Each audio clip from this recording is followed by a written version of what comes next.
Good morning. So last week's poem was I Know from In the Hush, and that ends Act 1, which is the descent. And then today we'll start Act 2, which is the reckoning. I also did The Rooster. I wrote that a long time ago, I think like 5 years ago, maybe 4 years ago, something like that, 4 or 5.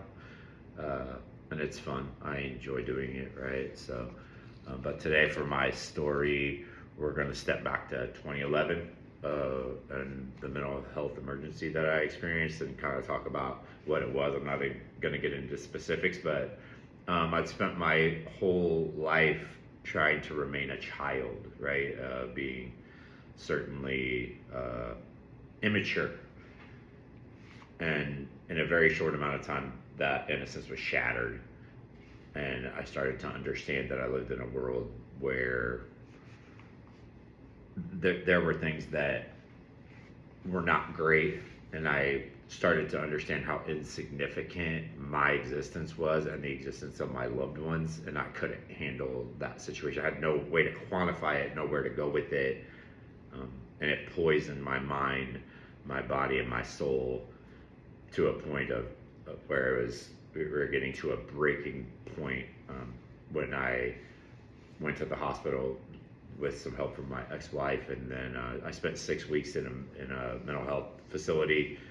There's a big stigma around that idea of being committed into a mental health institution. It will change the way people look at you, but it's totally out of ignorance by them, and no blame, right? I understand it. If I never had that experience, I certainly wouldn't have perspective on it, but it's not, people want to call it the loony bin, and that's fine. You can put whatever title on it that you want to that helps you sleep at night and quantify things in your world, but it was a good place. It wasn't a scary place. There were scary things. There is scary things in some of them. I've been to 3 or 4 now, as I went through a terrible 14-year span of my life, but it was, for the most part, very good people trying to figure things out that were lost, that didn't fit in here or there, and I've never fit in anywhere, and I have no interest in fitting in anywhere anymore. I don't want to be part of your group. I don't.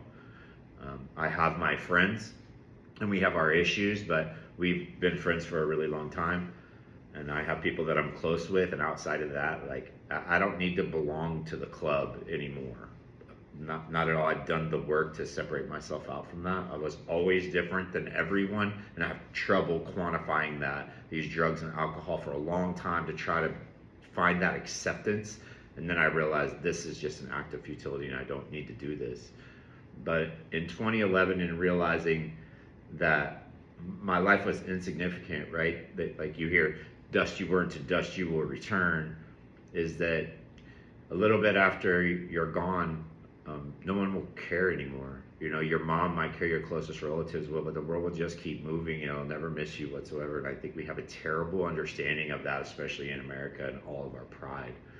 So that shattering was the beginning of a long bunch of suffering that eventually helped me get to where I am at today. So the poem today is called Cowardice. I spent a lot of time being a coward and trying to tell myself I wasn't.